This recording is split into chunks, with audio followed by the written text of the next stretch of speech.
of 3 action, TVZ, GuMiho, Dark. And see what kind of stuff we're going to see. GuMiho is a fun, aggressive player. Dark is kind of the same. But when these two match up, it should make for some pretty intriguing games because they both play to their own kind of tune. Yeah, definitely an interesting matchup. As in the bottom left-hand side, we will start from Dragon Kaizi. It is going to be Dark, the blue Zerg.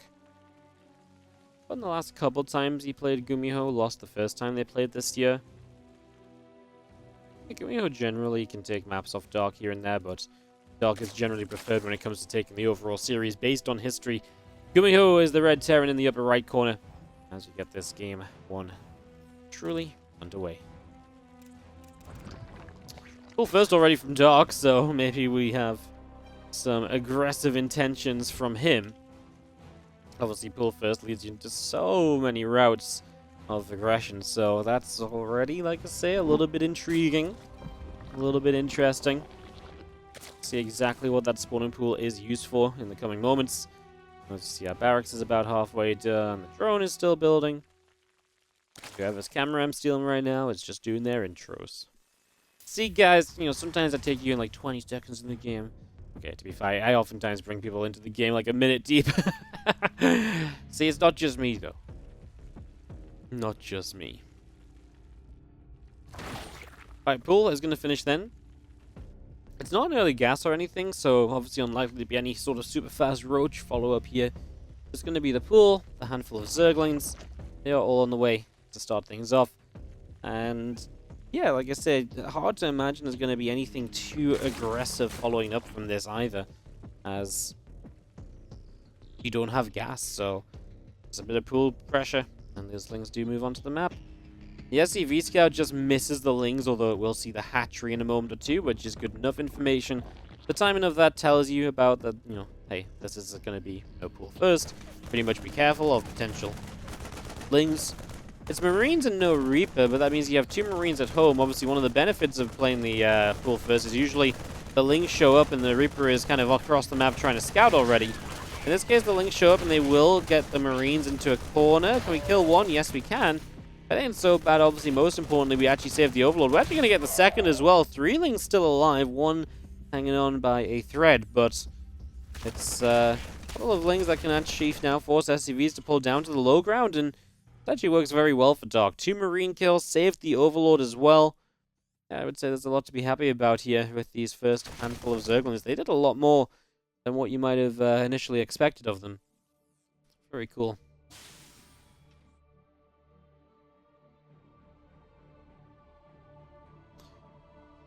It's so great seeing Dark play. I mean, obviously we know Dark's probably going to leave this year, but he's really been grinding these cups and these tournaments.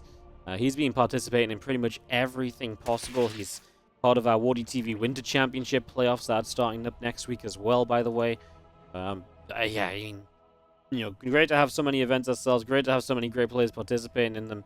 It's just a very fun fan to be a fan. A very fun time to be a fan of online StarCraft. That's for sure. If unfortunately it is for sad reasons elsewhere that these players maybe feel forced to play in these events more than usual. But I mean, to be fair, this is a pretty decent event. Remember, $10,000, and I'll just take a quick moment to mention the WardiTV Korean Royale, of course. This first season, $10,000 fully funded by WardiTV. Thank you guys for supporting us and making it possible. But we are crowdfunding for future seasons of the Korean Royale. If you want to check out the Indiegogo page, !Korea in the chat, or you can maybe check the YouTube comment, the YouTube description if this is on YouTube by chance, and you'll find the link through to the Indiegogo page. We have already guaranteed a second $10,000 season, and we are pretty much on the verge of confirming a Season 3 that we do not know a prize pool of yet, but $10,000 Season 2 guaranteed, and a Season 3 that we're basically now starting to crowdfund to see if we can get another third $10,000 season this year. Lings with speed come across, and this is going to be Dark's chance to be aggressive. GuMiho pulls back, though, and he has plenty of Marines. There's the Cyclone. Usually these Ling times can be kind of scary if they get the right wraparound. I think there's just too many units anyways. So yeah, just too many units. As behind all of this now, GuMiho has the second Rex. And that's really the deal breaker, right? Just having that second Rex. having enough Marines. But honestly, like, these Lings usually are meant to be okay against, like, a 2-Rex, because that's generally what this build is for, hitting with this kind of flood of Lings, because there's no Hellions. But yeah, it just didn't hit at the right time. Too many Marines made this a very simple defense from GuMiho, who just pulled back and stayed very defensive early on.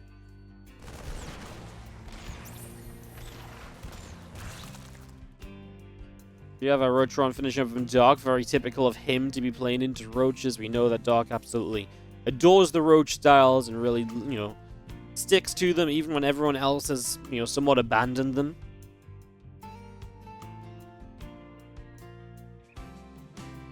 Feelings were starting to move out over to the left, and Marines and the Cyclone are going to press forward through the center. A couple creep teamers already going down, and access to the bottom left side of the map starting to be granted over here. A bit more creep spreading out elsewhere.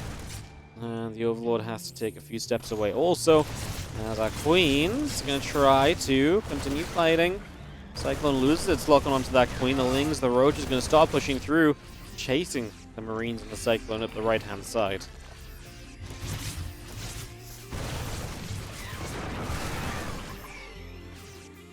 The Roach just spreading out, and obviously it doesn't feel like GuMiho can do much here. Dark is still building units though, so he's not been droning throughout this. He's only just started a few drones.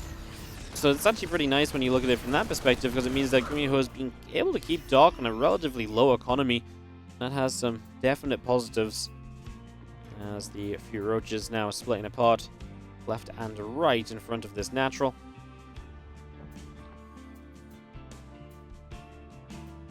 GuMiho comes pressing forward with the Marines and the Cyclone. See the couple of Ravagers still morphing in, and that Roach speed is coming through as well. About halfway done for the moment.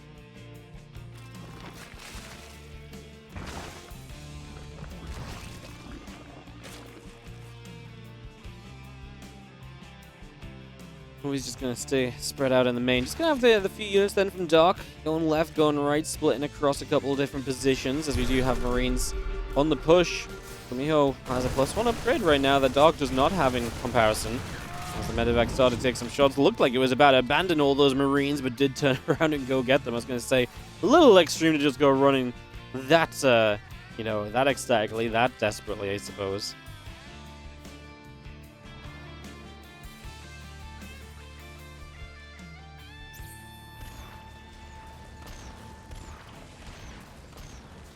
Cyclone locks in, just going to be seeing the Overlord knocked down over here, so it's going to be still seeing actually some good pickoffs from GuMiho as he just moves around the map. Dark setting up a little bit of supply, but honestly not that much, but then again, it's kind of what Dark does, right? He ends up in these supply positions that don't look good for him, and he just carves advantages out of seemingly nowhere a lot of the time. It's kind of impressive as the Roach and the Lings come up. The medevac does lift up and evacuate away a few of those Marines. Going back down this ram, a couple corrosive bars going down, a couple medevacs getting struck. Trying to be spread by the Queen here, but will not be too successful. Here we go with Ling Roach Ravager looking to come wrap around. Some units from the top side as well as the Roaches get on top of that siege tank nice and quickly. Some more corrosive vials. And that's going to be these tanks going down in the next couple of moments, so good cleanup from Dark. The tanks especially did not last long at all.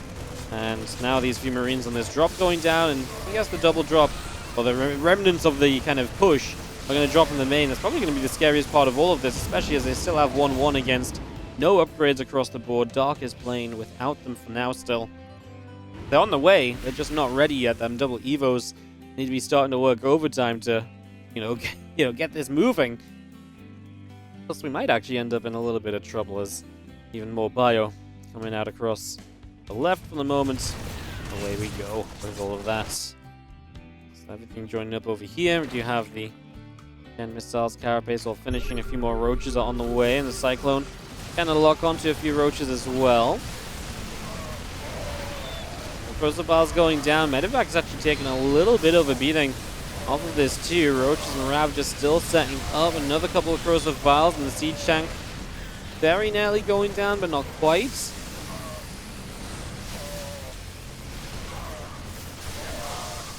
Dark is maybe going to lose this forward base, and GuMiho is able to blast that down, so that base will fall, and GuMiho's army maybe getting pushed back, but denying the fourth is undeniably amazing. As Dark is still chasing forward with this handful of Roach Ravager, but he's just not got enough control of the situation. GuMiho might be backing away, but again, the damage is already done, and he's traded very well throughout. Resources lost 6.3k to 9.3k kind of tells you where Dark has been. And the most important part is that this has happened without Dark ever really being, you know, in a great economic position compared to usual. We actually have a little bit of a bug and we didn't get the game heart loaded, but, you know, it's not like Dark has ever had, like, the tons of economy while GuMiho's been catching up or anything.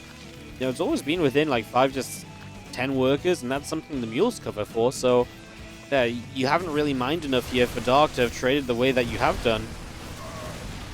And obviously, a lot of this is just GuMiho keeping up the pressure, too. Even when it feels like it's hard to pressure into Roaches like this, he's come again and again with strong enough attacks to get damage dealt. And like I said, that's difficult to do versus Roaches, because the Roaches are usually seen as a much sturdier option, kind of a more guaranteed way to kind of deal with pressure like this, and to get you into that next stage of the game. And then maybe you have some issues because the Roaches become a little bit weaker or whatever else. But actually, like, this time it's just been GuMiho finding the chance to trade with the Roaches very solidly on repeat so far, so very cool there. You get a little scan going out.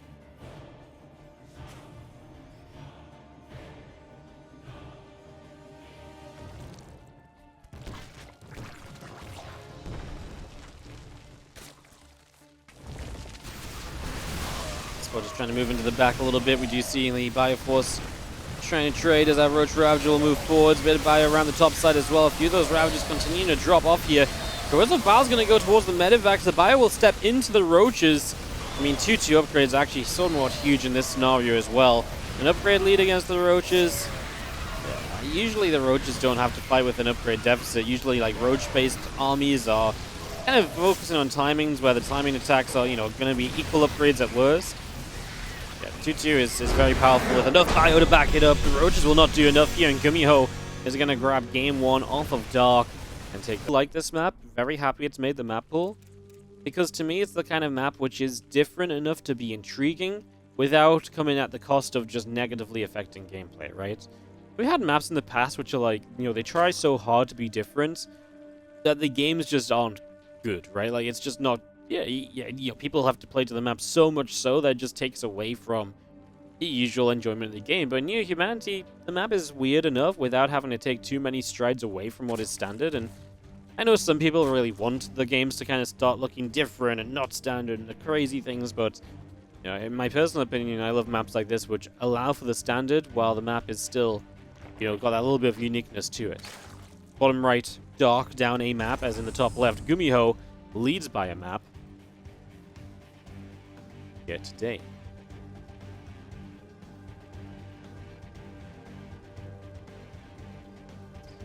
GuMiho off to a strong start there. Obviously, GuMiho did not have a great time last week, by the way, when we had day number 1 of this event taking place. GuMiho currently 0-2 in the group, so win against Dark would be massive. And actually, if Dark lost this, he would be 1-2, because Dark also lost in day number 1. He lost out to Creator, so it's actually potential for this group to start getting very topsy-turvy, as what I mean so far, Maru is 3-0, and actually DRG is also undefeated. He's the only other player in the group undefeated, and he plays against Maru next. So it's actually after this series and the next one, we'll have only one player that'll be undefeated in the group. I mean, this group's already very close, very wild. It's very exciting, honestly, very, very exciting.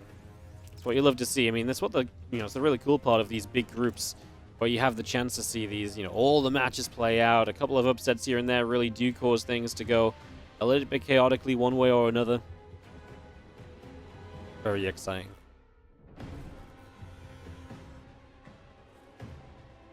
What game's coming up after this one? Maru versus DRG.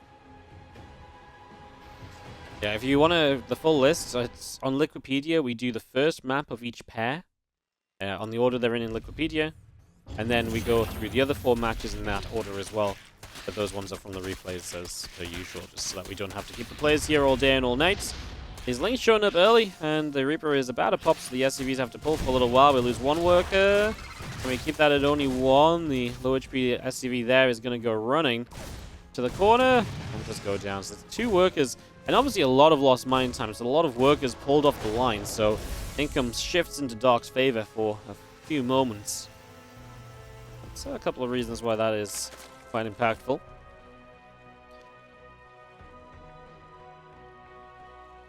Otherwise, yeah, otherwise I guess just kind of Dark sitting back and not doing much else in the follow-up. He's still gasless, by the way, so no gas from Dark here 3 minutes into the game. That means if he does ever end up going into Link speed, it's going to be very late. More likely at this stage, you put the Roach Roaring and the gases down, we just start to play straight to Roaches, but then you can't just make the Lings out of nowhere in case you need a few extra to reinforce with. It's definitely a riskier style that Dark is going for, but if he gets away with it, then brilliant, because right now, there's only 2 things he can build, drones and queens. And if you can get away with just building drones and queens in the early game and you don't get punished for that, yeah, you're going to have a good time, right? They're both, you know, drones are very good to have for obvious reasons. Queens, I think, should go without explanation why it's very good to have those. They're fantastic defensively. They provide so much utility.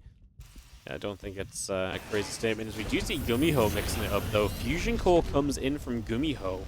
So that's a mix-up. That's something a bit different.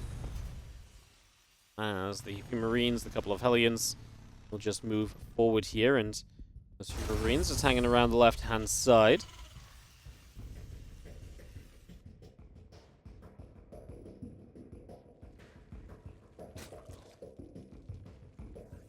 There is that Fusion Core that's going to be finishing soon then, so other than that, Roach Roaring does come down from Dark. Again, he goes completely without Link speed here, so just purely Roaches. He will not have the Lings as a backup. It's going to be up against those battle cruisers. Which I think is fine. Obviously, the Roaches, if they get aggressive, can force a BC to stay at home. The concerning part is that at some point of this, you need to go to lair. And right now, we're going to prioritize Evo Chambers and upgrades. Without a lair, you can't fight the BCs properly over time, because eventually you don't want the Queens to be defending.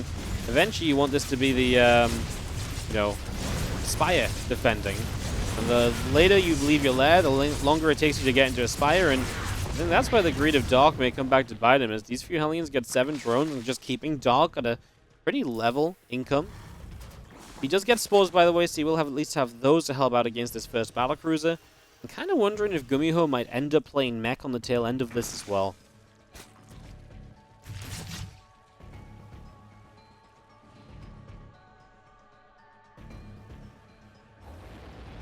Medevac moves out to the left-hand side as the few extra factories are coming in.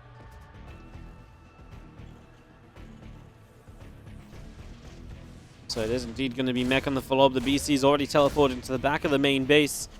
As we'll see that coming through right now. The Spore is here, but it's actually off to the right side, so if you work the left side, it means that you can obviously get rid of a couple of drones. So already working through those. 2 drones go down. We aim for more in the natural. There's no Spore Crawler here. And the Queens, a lot of them were in the main base. They're already having to run down the low ground and then chase this BC. So just a lot of chasing, a lot of running, and just a lot of damage being dealt by GuMiho. 10 workers killed. No threat of a counterattack from Dark at all. There's a Reaper over here that's grabbed a couple extra workers too, and GuMiho putting in work. Gets an Overlord as well, and Dark is supply blocked. Overlord's just starting. This is becoming painful. I mean, GuMiho is getting into such a good setup. Now, he's playing mech, and if there's ever a position to be in when you kind of taking damage like this as a Zerg, it's probably when you're against mech, because a lot of the time, this is when you actually get to make a comeback. If this was a bio follow-up, it sometimes just has that deadliness to it that just ends the game. Whereas now, because it's mech, you can actually... It takes a while for the Terran to set up to do something before you kind of have a chance to recover. So, yes, you do have a bit more of a chance here because it's mech, I would say, is right now, these few Roaches alone are causing some chaos. 6 workers killed is steps back in the right direction and doing a lot of the work that the BC's got done. I mean, the BC's killed, what, 11 drones? And you're going to kill off 9 SCVs here? So yeah, these Roaches do put in some good work. And that's going to keep GuMiho back on economy, and now, as he tries to move into mech, it's going to delay any sort of mech push that will capitalize on the damage that Dark has taken. As Dark's also going to go drop the Nidus network, though, so he's just going to go straight to Swarm Hosts. Infestation Pit was already on the way up.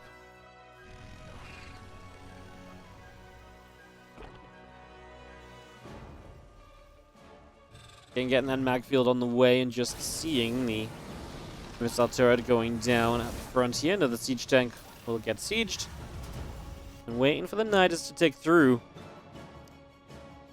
As obviously the first round of Swarm Hosts are getting ready to go. Now, BCs are not answered in this game.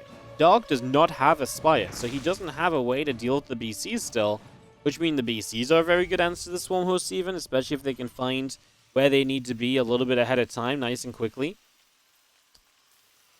Yeah, just no Corruptors at all is going to make this a little bit tougher for Dark than it might have originally been. So one thing for us to definitely think about.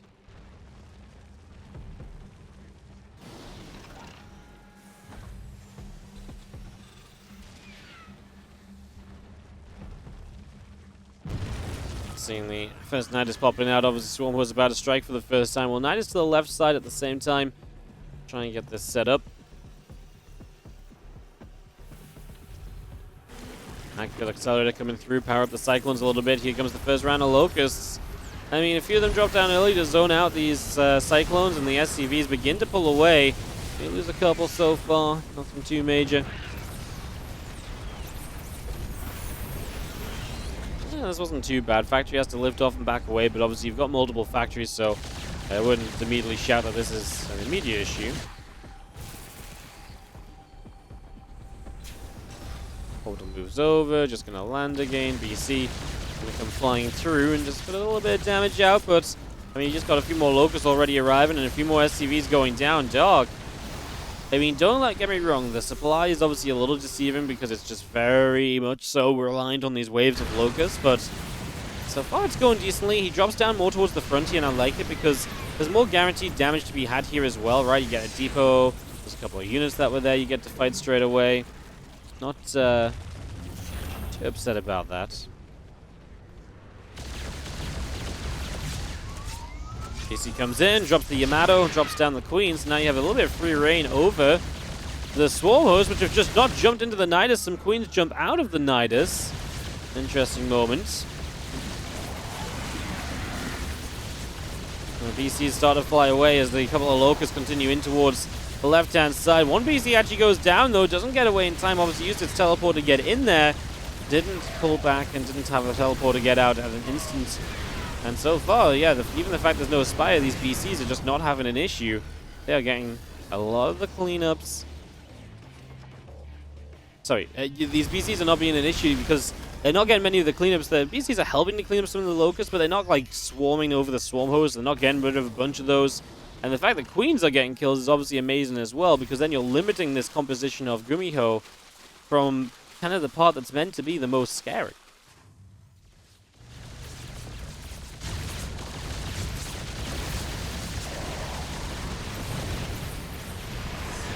Why didn't GuMiho just target the Nidus previously? Yeah, I think if he targeted the Nidus, he would have had a few Swarm Host kills. I'm with you. There's definitely a possibility as man. He's just picking off tank after tank right now, as well as the Locusts keep on diving in. Now we're pushing up the front, by the way, with some Roach laying. It's going to stop the fourth base from getting online. And you don't want to get too aggressive here because, you know, then you're actually using units that cost you money. And the whole point of this style is that you're able to trade extremely efficiently because your opponent never really kills anything of value. The only thing they ever kill is Locusts, which get replenished 50 seconds later, right?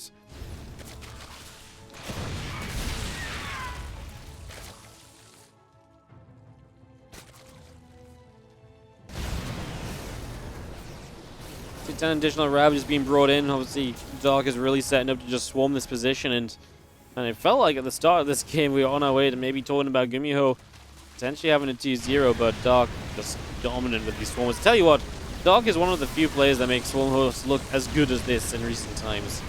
I mean, a few people have tried Swarm Hosts here and there, but I rarely see someone be as successful with Swarm Hosts as Dark is. At least on his regular basis is what Dark is, right? Because Dark is consistently good with these Swarm Hosts. He is always feels like finding damage, and it's very rare that, you know, Dark Swarm Host games slip up. Whereas a lot of other times you see people playing Swarm Hosts and it is not pretty. You know, they do kind of die. They don't really do what they're meant to. They don't get enough value right away. So something about Dark playing this Swarm Host style that's very convincing as we come forward now. Group of Locusts going to fly through and come in with the Ravages, just trying to bust down the front line units. Obviously, if you can break down this position, if you can get rid of all of this, should end up in a pretty decent place. We drop a couple of Yamatos, one Queen, and make it a second. A Ravager as well. May as well get some value as GuMiho, who is, in fairness, on the verge of maxing out. Are we worried at all that GuMiho gets maxed? I mean, that's where he wants to be, a maxed out mech army. Makes this plausible, even though he's been bullied all game long. I guess the whole point is that at this point, Doc should be able to deal with the max mech army, because Doc's had all the time in the world to set up a follow-up to this as well. He's invested into Nero Parasite, but what's currently on the map, I would say, is probably not enough. So maybe he needs to start thinking about what he's going to trade out, and as he trades it out, what he's going to rebuild it with, because, like I say, his current army comp I don't think gets the job done. If GuMiho really is maxed out and able to start taking some maxed out fights, Doc's economy is not great because he's playing Swarm Horse as well. In fact, I mean, if you consider that this game isn't just going to end, which maybe it did look kind of close to happening a few moments ago, if this game doesn't end, GuMiho has a lot of things going in his favor.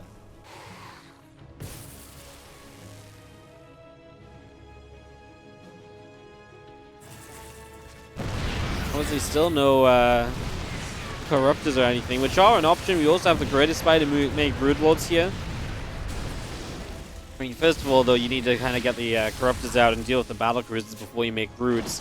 The problem is with making Broods too early is you want to have enough Corruptors to push back the BC, so if you make the Broods too soon, it becomes a bit messy, and then that's a whole thing, and yeah, I can appreciate the need to maybe make some Corruptors first, clean out these BCs, then go Broods. I mean, Broods right now would be amazing. I just don't think you can justify making 10 Broods because you kind of need 10 Corruptors as well.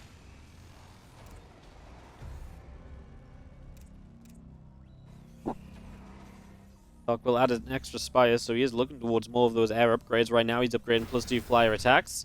With the second Spire, you can get the Carapace at the same time, just meaning that he's able to get more investment into these, you know, air units from when he does eventually make them. Tanks are unsiege and pull back here as Doc comes with another round of units slamming into this side of the map. Now, he is starting to lose quite a few of these Ravagers, and again, to me, a case of just these BCs not being dealt with. They just get to sit here and deal damage and rebuild 27 Roaches. Now I feel like it's getting a bit crazy because it feels like we're still just rebuilding more of what we've just used up. GuMiho's supply is not great right now, 94 to 128 army. I guess it's completable, but he doesn't have a lot of workers anymore, even considering that Dark is on a low worker count. As Roach is going to start storming in, can these BCs make the difference? The tanks are going to get sieged. The problem is going to become these Locusts very shortly. There's not a good answer to the Locusts right now, but they kind of land to the side. The tanks get to blast a bunch of them. And Dark is now building 12 Corruptors, though. And there's limited tanks left over. I'm starting to feel less and less of a believer in what Dark has going on. He's actually going to get the Neural. He's going to teleport this BC so it can't get away with the teleport. And then he'll be able to just guarantee fighting that. He is going to bring a Spore Crawler up to the front as well.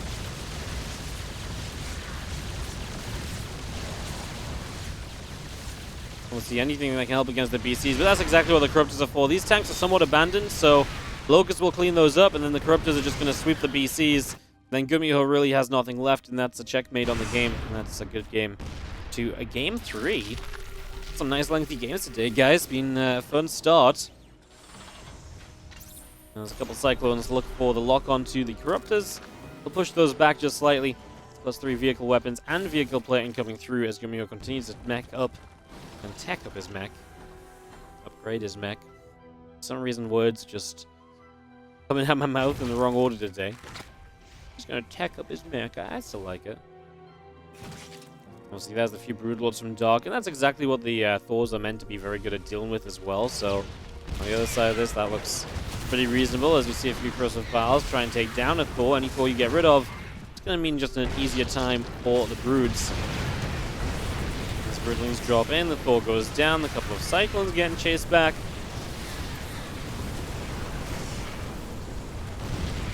GG's pulled, and Dark has too much.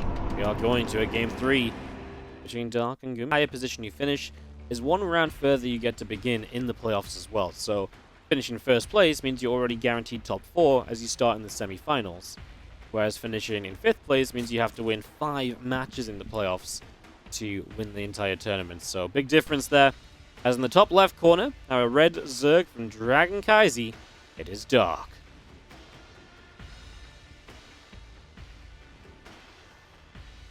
Bottom right.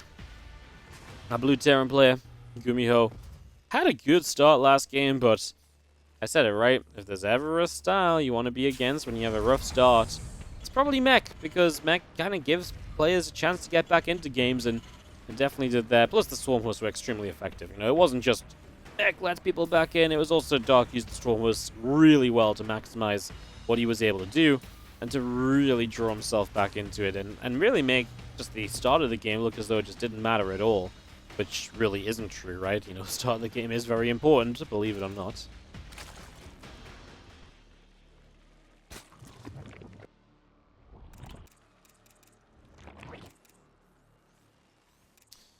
See what happens in game number 3. See what our two players get up to. See what kind of styles we're going to be playing. As obviously the opening is very peaceful. No pull first from Dark for the first time in the series, so that's already an interesting development. So that's just for the fact that he seems to have really enjoyed playing the pool first and the aggression that comes along with that. So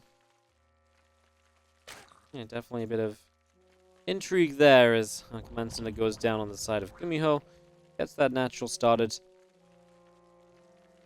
Again, nothing really too crazy about that. It is a just a Marine though, so no Reaper. So maybe worth mentioning the fact that then obviously without a Reaper, the factory's a little bit quicker. The follow-up aggression can be a little, you know, come a little sooner as well.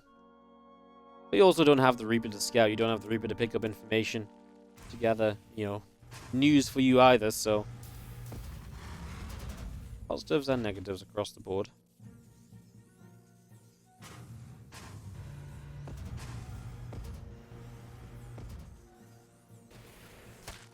And just a little patrol on the low ground. A few lings gonna go and dart themselves onto a little group of rocks to start to pick away at that. Take that down. Again, extra drones coming through. The hatchery coming up. The queen coming in. And our starport coming up here on the side of GuMiho, getting that ready to go as well.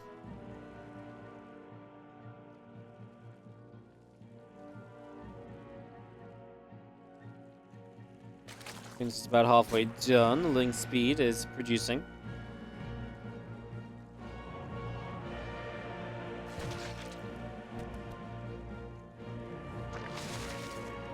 GuMiho going to show us some Banshees. Gets the cloak started up, so immediately going to be having ourselves the Banshee play. That was an initial investment. And we don't really see any Banshees yet, right? So obviously Banshee's almost always a good choice because they can be very good aggressively, they can be great defensively, especially against a player like Dark. You know, being able to kind of defend against Dark shenanigans with the roaches and stuff. It's almost always a positive as well, as the couple of queens do come through, pushing those Hellions back, and keeping them over this left-hand side, sorry. As the barracks will lift off the reactor and we'll move over to the tech lab. A couple more shots go down, a couple of drones taking damage. But nothing actually going down, so no real kills. Those Hellions just continuing to pick up some information more than anything else. You see this Banshee popping out, and it's going to take the long route across the map because it wants to try and avoid being seen as long as possible. A, because maybe Dark will not build spore crawlers, maybe he'll skip over them. And B, because, you know, what if he just doesn't, you know, have the units in position, so even if there is a spore, the Banshee can still hit a corner of the base, get a couple drones before it has to peel back and adjust further down the line.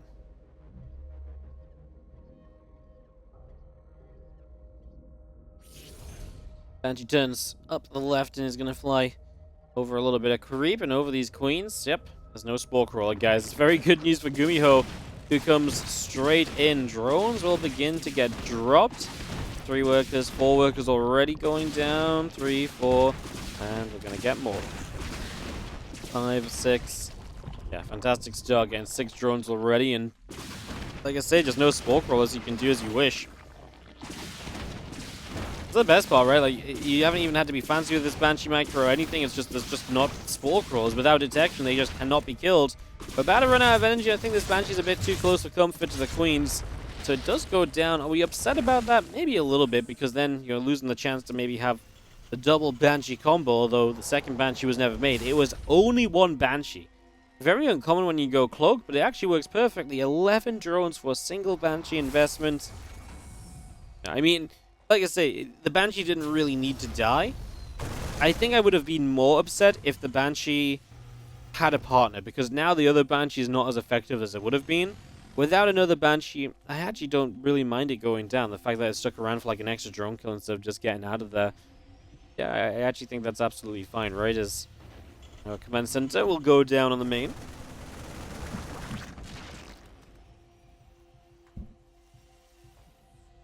Marines will nab the Overlord. We'll just be seeing our Baneling Nest coming up to completion very shortly. Couple of hatches still in production. And the lair finishing soon as well. A few more Overlords. Continuing to build. A few Lings on the way up.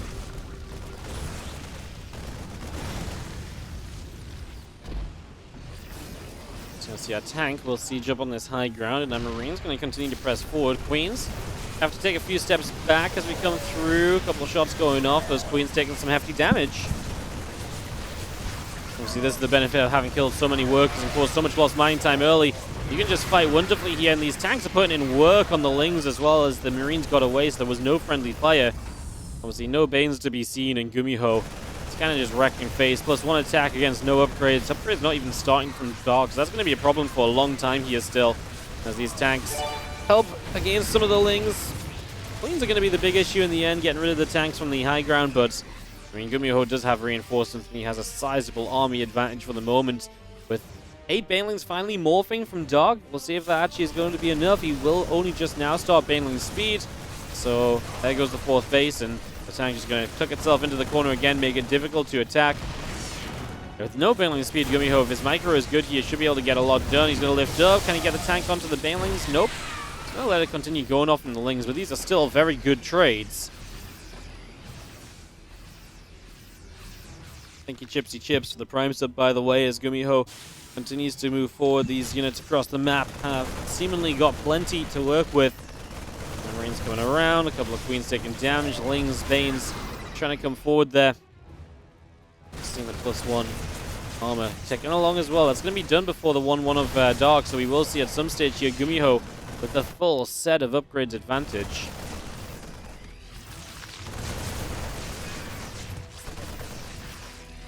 Baneling still taking some damage. A couple of Banes at the front trying to morph in, taking some shots as well. Overlords taking some shots too. Obviously, our Marines just keep on controlling this game. Massive counterattack. There's a few Marines here, and they do enough. They're a little bit late to stim. The tanks honestly going to do a lot, and honestly the upgrades as well. Upgrades plus medevac healing means these Lings barely get anything. They get the tank, they get a couple of Marines, but it's a lot of units down that are now also just not over here to help, as we do just about get into the medevacs to save most of the Marines from those Banelings. And again, reinforcements just rallying across here from GuMiho and Dark. About to have 1-1, at least has Baneling speed now as well. A few reasons why he might be able to start defending. Even if he defends at this point, obviously GuMiho's advantage is very real, as the tank comes a little bit further forward. Obviously, if you can push back the creep a little bit, you can access the base poison. I don't even know where the creep's coming from. There's no active tumor nearby. The Marines actually kind of move commanding forward. A little bit of a shame, although I guess they kind of soaked up some Banelings, so maybe it wasn't all so bad. And these few Marines continue to come through. A couple more Banes go down. Liberators get siege. Queens are getting blasted.